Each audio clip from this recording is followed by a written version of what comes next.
روایت میکند آن سگ میمرد و گریان آن عرب،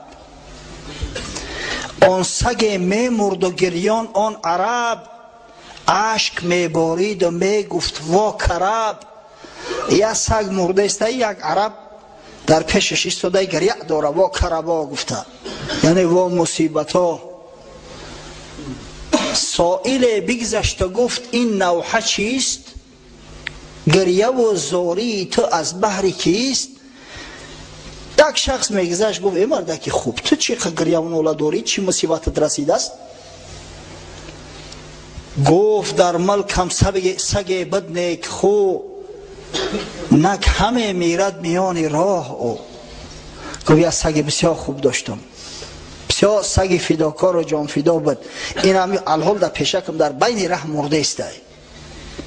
روز صیادم بده شب پاسبان، تیز چشم و صیدگیر و دزدران.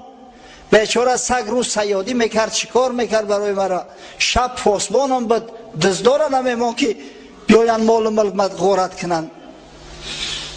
گفت دردش چیست؟ زخم خورده است؟ گفت جوع کلب زارش کرده است. گفت چی درد رسیده است سگی ترا؟ یکون زخم خورده است، چیکار کرده است که ایتا میمیره؟ گفت ای گشنگی را ای پا زد است بیچاره ای سگ. بعد از اون گفتش که ای سالار حر، چیست اندر دستت این انبان پر؟ نگاه کرد در دستش یک خرجین بدواهیمه. به مردکی خوب گفت در این خرجین چی داری تو؟ این خرجینت کلانه. گفت نان و زاد و لوتی دوشی من، می کشانم بحری تقویتی بدن. چی گفت در روژاقی؟ نونه یا گوشته یا خراک بای قوتی لایمود مای ذخیرش کردم که گشنکی ماندم بخورم. گفت چون ندهی بدان سگ نان و زاد؟ و خونه در بلندی گفت سگ ای گشنگی را مرده است، تو یک خلطنون داری میبری، اگر کمتر نانش بتی آخی بالای سرش در ناله کرده استی. گفت چون ندهی بدان سگ نان و زاد؟ گفت تا این حد ندارم مهر داد. گفت دوستش میدارم، نه که به او حدی، نه که گوشتش بتم نانش بتم، خودش بیا و بخره. گست ناید بیدیرم در راه نان، لیک هست آبی دو دیده رایگان. دلم نمیشه اون نام به پل نیست یا که پلکیه، نه که اکی آبی دیده که به پل های این همه ریزونده استمش. انمی نالشی ما که ای ما فلانی داشتیم و ما بیسمدانی داشتیم، حالی ما اعرابی را میمونه در بالای سگش. ما همون واقعا هم بزرگا را دوست نمیداریم. اگر ما حضرت ها را دوست می داشتیم، یک ذره بهمی و تقلید میکردیم، الحمدلله در میانه ما هم علما میشیدن، در میانه ما هم بزرگای انشالله عرضی وجود میکردن که آبرو و عزت هم این سرزمینه هم این ملت به عرش اعلا میرسوندن. دعا میکنیم از درگاه خداوند بزرگ در این ساعتی که ساعتی اجابت دعا هاست، پروردگارا اولا نمازی را که بندگان تو به خاطر پادشاهی شام یا پادشاهی غسانی ها در بصره، در ملک شام هم در ابتدا بنی قزاعه رفتند، بعدا یک قوم از قبیله بنی کهلان رفت و عاقبت الامر یک پادشاهی درست شد با نام پادشاهی غسانیان. غسانی ها چندین پادشاه ها داشتن.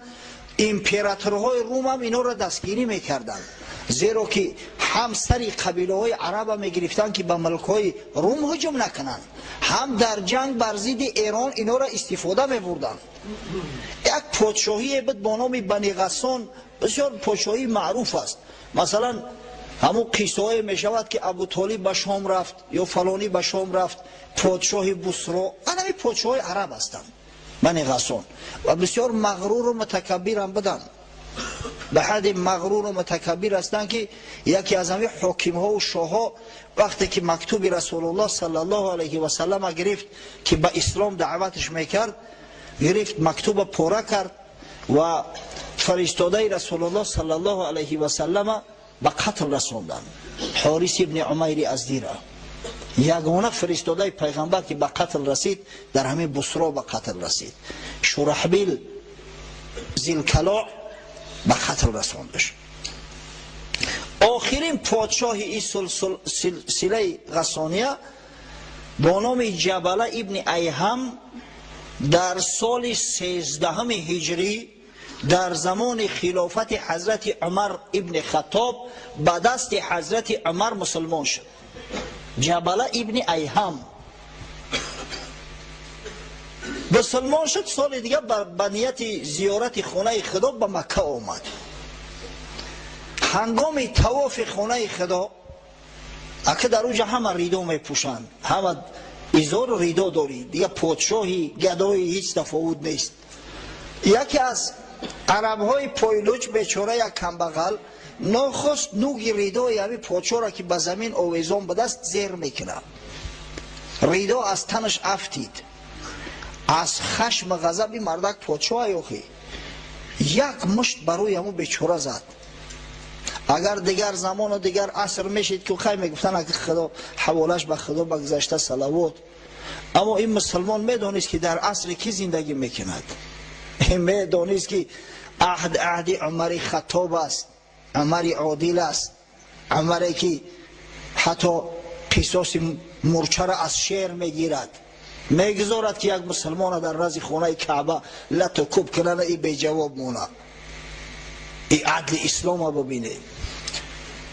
اومد نزد حضرت عمر گفت یا امیر المؤمنین، پادشاه آل غسان جبله ابن ایهم یک مشت به یگان عذر در روم کفت. حضرت دعوتش کرد. گفت یا جبله چی کاری کرده گید؟ به تو شرم نداشتی؟ نه از خدا شرم داشتی، نه از بندگان خدا شرم داشتی؟ این کاری تو اصلا از روی اسلام درست نیست و در اسلام تو باید مجازات شوی. گفت مجازاتش چی است؟ گفت صبر میکنی میستی اون مردک یک مشت درود میزنه چه خیلی تو او را زده بودی، یا که شاید عذر خواهی کنی، اگر عذر تا بپذیره به همه جانت خلاص. سبحان الله. گفت شما از پادشاه را من خیلی قصاص میستونه؟ آخه من پادشاه هم نه یک پایلوچ ما را بزنه یا که ما از او عذر خواهی کنیم، هیچ علاج دیگه نداره، نمیشه یا دست مش بتم جانم خلاص شود. گفت نه نمیشه وجوره. اسلام است، در پیش اسلام همه برابرن. این اسلامی بزرگ به حد تأثیر کرده بود که شما اگر تاریخ اسلام رو ببینید که قسم به خدا آدم در تعجب میماند.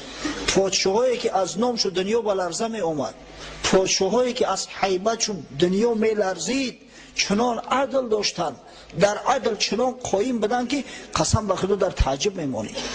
حالی شما سیاستنامه نظام الملک بخونه ببینه، همون سلطان محمود غزنوی که قدر در دوره سویتی تنقیدش میکردن، سلطان محمود غزنوی که نامش پادشاه ها در تاج در نگین هاشو می نوشتن چقدر عدل داشت. این پادشاه های اسلام به شرافت اسلام چنان عدل های کردن که در تاریخ مثل افسانه واری مانده است، اگر چند حقیقت است. در تاریخ ما میخونده، من توازی در یادم است، در باره امپریای ترکیه عثمانی که پادشاهاش به حد غضب داشتیان، به حد سیاست داشتیان که اگر یگان وزیر گویا که گپ شونه نمیگرفته است، گپ نگیره اوسو یگان وزیر اگر معقول شونه میشیده است، یک بند ابریشمیش میفرستادیان که مقصد خط دور بکش. او وزیر در رو میگرفته خیشه دور میکشید است، تهمت میزنن. قسم به خدا در اسلام خودکشی حرامه، هیچ مسلمان ایرا نمیکنه، لیکن خونه سوخته در تاریخ ها می نوشته نمیره. اینا بگیره تاریخ عصرهای میانه در دوره سویتی همه خونده بوده. امپریای عثمانی را ببینه، ترکای عثمانی، ضبط کنستانتینوپل، این همی سفسطه ها زیاد است. اگر اونا اینقدر ظلم داشتن، هیچ وقت ملک اونو 500-600 سال ادامه نمیکرد. عاقبت ظلم پایدار نیست. هر پادشاهی که ظلم کنه، ناعدلی کنه، خداوند زود خراب میکنه سر مملکت. یک پادشاهی بود با نام سلطان مراد ترک، سلطان مراد دو. این شخص اروپا را در محاربه کوسوو تارمار کرد. балкана забт кард, ҳатто ки австрияро иҳота кард. ӯ замон як империяи бузург буд австрия, империяи австро-венгрия мегуфтанд. иҳоташ кард, дар дари ҳамун австрия, дар дари вена сипари хича зад. ба сурати ғолиб тамоми аврупо дар наздаш меларзид. аз тарси султон муроди ду ягон киштии аврупоӣ беиҷоза дар баҳри биёназамин ҳаракат карда наметунист. муҳаммад иқболи лоҳурӣ сифат мекуна султон мурода ки чӣ нав подшоҳӣ дошту, чӣ адле дошт.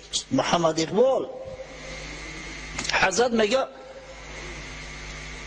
буд меъморе зи иқлими хуҷанд, дар фани таъмир номи ӯ баланд,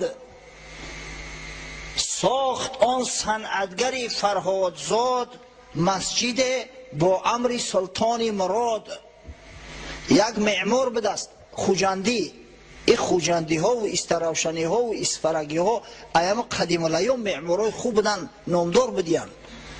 дар замони ҳамин султон муроди ду ба амри подшоҳ як масҷид месозад. хуш наёмад шоҳро таъмири ӯ, хашмгин гардид аз тақсири ӯ. ҳамун таъмиру шакли дуруст кардаи масҷидаш уқадар ба подшоҳ маъқул нашид. ҳар кас ба худаш як салиқа дорад. баъзе чизе аст як касда маъқул аст, дигар касда шояд уқадар маъқул нашавад. ҳамун либосҳои тангда ин ҷавонои мо мезеба, агар одами калусола пӯшунӣ талхаш мекафа. тезтар бикашим ай танама мехӯра гуфта. ё ҳамун баъзе либосҳое ки ҳамаш риштаҳо қати духтагия, риштаҳои симӣ қати ҳама шалдар шулдур.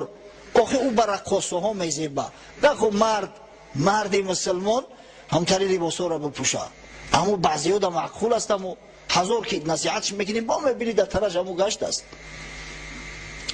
хуш наёмад шоҳро таъмири ӯ, хашмгин гардид аз тақсири ӯ.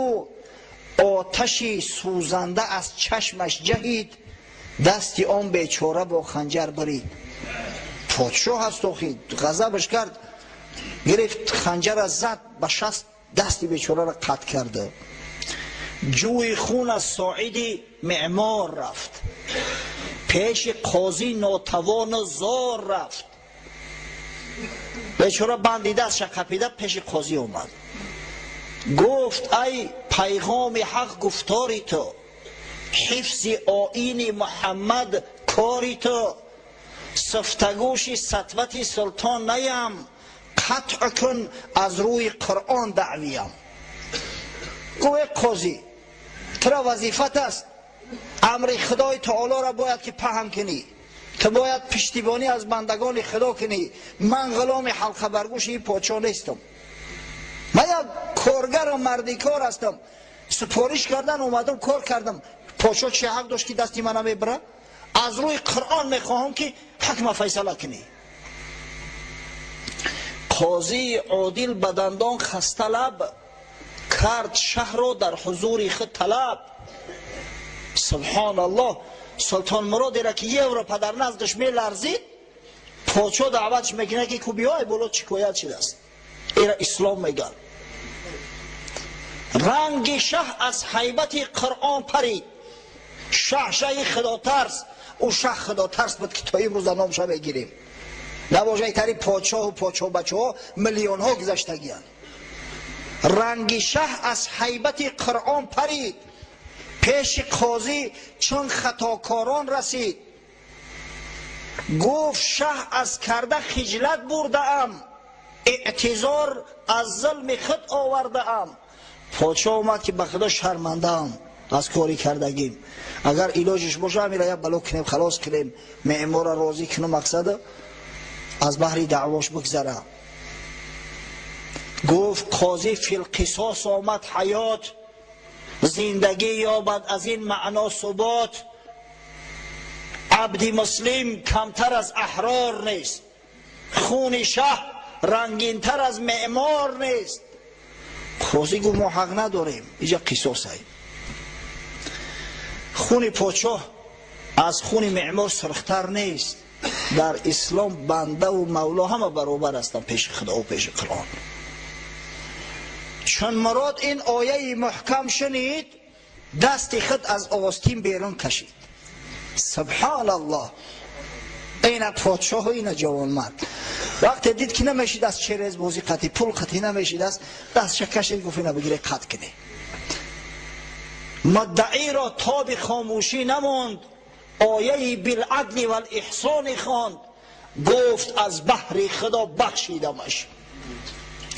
این معمار هم دید جوانمردی پادشاه را به این حد که نمیگه که نامعقول کرده در کار باشه خوزیت هم میکشم همه تنیست نابود میکنم. خیلی نه، دست وقت دید که کشید برابر که بگیره قطع کنه. یک پادشاه جوانمرد اسلامی که عاقبت الامر در جنگ شهید شد، این شهید شد است به درجه شهادت رسیده. گفت از بحر خدا بخشیدمش، از برای مصطفی بخشیدمش. این اسلام برادرو. دو اکودادر جنگ میکردن با هم دیگر جنگی در همین محله هر دش جمع آوردیم که آشتی کنه 3-4 سال شد با هم دیگر قهری بدین. اکش راضی نمیشه که با برادر خودش آشتی کنه. این عقل فراست.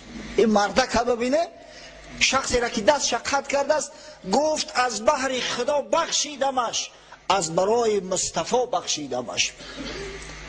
یافت مور بر سلیمان ظفر، سطوت آیین پیغمبر نگر. پیش قرآن بنده و مولا یکیست، بوریا و مسندی دیبا یکیست. این قرآن همه را برابر کرده است، همه بنده خدا هستند. این عدل اسلامی و این در زمان عمر عادل بود. عمر فاروق گفت هیچ علاج نداری، مرده یا مشت یک مشت میخری یا گردنک تکج میکنی التجا و التماس میکنی شاید گناه تا ببخشد. اگر بخشید ما دعوا نداریم. جبله ابن ایهم با او کبر و با او غرور آیا راضی میشود که از یک بیچاره پایلوچ عذرخواهی کنه یا از این بدتر صبر کنه که مشتش بزنه؟ گفت یا امیر المؤمنین یک روز مهلتم به تی فکر کنم. گفت مرحمت فکر کن. شبانه فرار کرد، گریخت، حج نو کرده، از ملک سرزمین مسلمان ها خارج شد. میدونست که در کجای در خاک مرز اسلامی میشد میقپیدنش. با قسطنطینیه رفت، کنستانتینوپل، نزد قیصر روم، قیصر نو خریستیان شد بدبخت. بعدا پشیمان میشود. این شاعر هم بدست پشیمان شد از کاری کردگیش. یک نظمش ماند است تا حال: تنصرت بعد الحق عارا للتما فما یکو فیها لو صبرت لها ضرر. میگه که نصرانی شدم بعد حق، بعد که خدای تعالی چشمام بینا کرد، بعد که خدای بزرگ به اسلام مشرفم گرداند، من احمق شدم. میگه از ترس یک مشت عارا للتما. اگر میگه صبر میکردم هیچی بلوم نمیزد آخی و یا مشت میشی. فادرکنی منها لجاج حمیه و بعت لها العین صحیحه بالعور. به سبب انمو سرکشی و تکبری جاهلیت چشم بینا و زیبا را به چشم کور و کجله ایواز کردم. واقعا این دین نصرانی در مقابل دین اسلام مثل انمو چشم کجله و کور ای. فیا لیت امی لم تلدنی و لیتنی صبرت علی القول الذی قاله عمر. ای کاش که میگم مادرم نمیزایدم، ای کاش که صبر میکردم با همون سخنی که عمر رضی الله عنه گفت. امروز نامسلمان نمیشیدم، امروز کافر و مرتد نمیشیدم. ایدای پادشاهی آخرانی بنی غسان بود در شام. پادشاهیگری عرب همین مقدار بود.